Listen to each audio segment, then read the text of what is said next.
Hey friends, welcome back to the channel. In today's video, I'm going to show you how to use all these control buttons right here on a Whirlpool side-by-side refrigerator. Let's check it out. Okay, first we have ice and water. So if you want regular cubed ice right here, press it one time, you get crushed ice, once more, and then you get water. Of course, to get those, you just put your glass right here and push in. Here's the light. Now this is kind of interesting. You can have the light off completely. Now, if you go to get ice or water, it'll turn on just temporarily and then it'll turn itself off. If you wanted it to stay on, you can do this button right here. Now it's gonna stay on forever. So it might or might not be something you wanna do. This will do the same thing, except it's a little bit dim, as it says. Most of the time, we just keep it off, and then again, it'll turn on when you put your cup in there to try to get something. Temperature.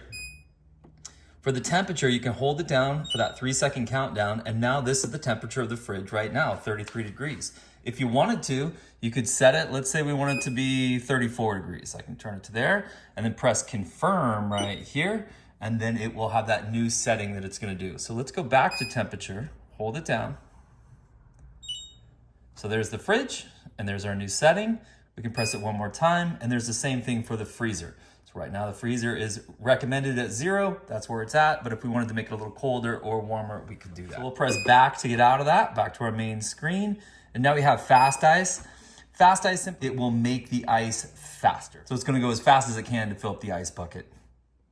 Next, we have lock. If you press down on lock and hold it down for 3 seconds, now your refrigerator is completely locked. So if you have kids or something like that and they want to come up and they keep messing around with it, trying to get water or something like that, this will lock them out so they don't make a mess. To get out of there, you just hold it down for that 3-second countdown, and now you're back to your normal screen. And then you have this last one is your filter. So I just put in a new filter, it's got 100%. By the way, if you are not sure how to do the filter, I've got another video that I show you how to replace the filter. It's super easy. Also, this has an air filter too. So subscribe to the channel, check out my other videos, look at the playlist under Whirlpool refrigerator. I've got a whole series under there. All right, let's keep going.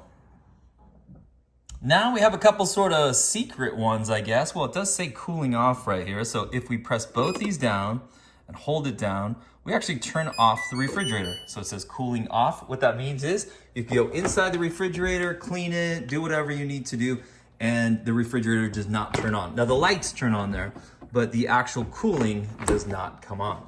So once you're done cleaning it or doing whatever you need to do, then just come back, hold these down for those 3 seconds, and then the refrigerator will go back to its normal operation.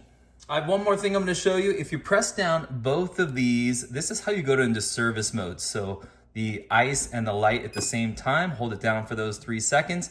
Now I'm not gonna do a deep dive into this, but you do have different codes that we can get into to kind of do some technical things on the refrigerator. I'm gonna make a separate video that dives into all of that. One of the common ones is to do like a forced defrost if you notice that you have ice building up.